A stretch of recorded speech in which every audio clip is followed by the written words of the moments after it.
West Conference Semis na nga ang Spurs at first time ito since 2017 mga ka-teammate.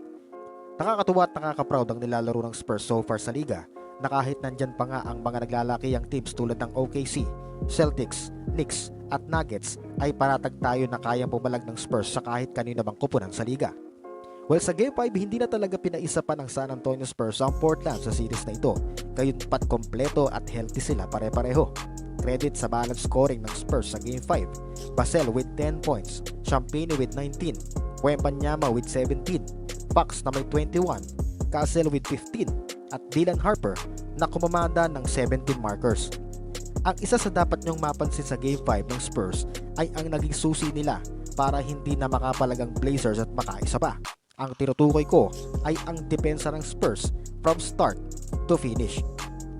Kung buo nyong napanood, marirealize nyo na defensive-minded ang Silver and Black, lalong-lalo na si Victor Wembanyama, which is talagang nagpahirap ng gusto sa mga scorer ng Portland kahit pa nagtatangka silang basagin ng harang ng Spurs sa pamamagitan ng ball rotation.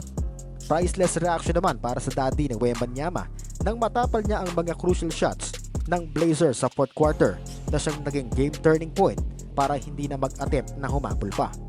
Isa pa, nakakontrol ng Spurs ang rebounding department with a total of 42 rebounds, 14 kay Wembanyama, 7 kay Champagny at 5 kay KJ. Ang naging offensive-minded lang sa Spurs ay sa tingin ko ay si De'Aaron Fox. De'Aaron Fox fourth quarter was a killer mga ka-teammate dahil nagtangka pa ngang humabol ang Blazers, pero every time na may run ang Portland ay may response agad ang Spurs sa katauhan nitong si De'Aaron Fox.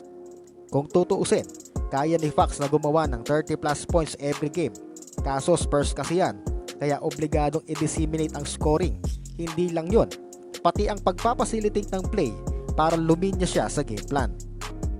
So sitting pretty na ang Spurs at panonoorin na lang at aabangan na lang kung sino ang makakaharap nila sa pagitan ng Nuggets at Wolves. Sabi ko nga last time, pag Timberwolves ang nakaharap nila ay may tendency na madominate ng Spurs ito dahil wala ang dalawa sa key players nila na sina Anthony Edwards at Dante DiVincenzo. Samantalang kung Nuggets naman ang makakapasok ay talagang mapapasabak ng husto ang Spurs dito, same sa regular season. Kaya i-attract natin mga ka-teammate na Timberwolves ang manalo sa series na yon. So ayun na nga, nauna na ang dalawang mortal na magkalaban, ang OKC at Spurs. Ang tabi na lang at chill muna habang inaantay ang next round. Sa East naman, dehado ang Pistons kontra Magic.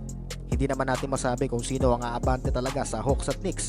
Pumapalag naman ang 76ers sa Celtics at nang bubulaga naman ang Raptors sa Cleveland Cavaliers. Sa ngayon, mahirap mag-predict kung sino talaga ang tatapak sa finals. Pero kung may prediction kayo, pwede mong i-comment yan sa ibaba ng comment section.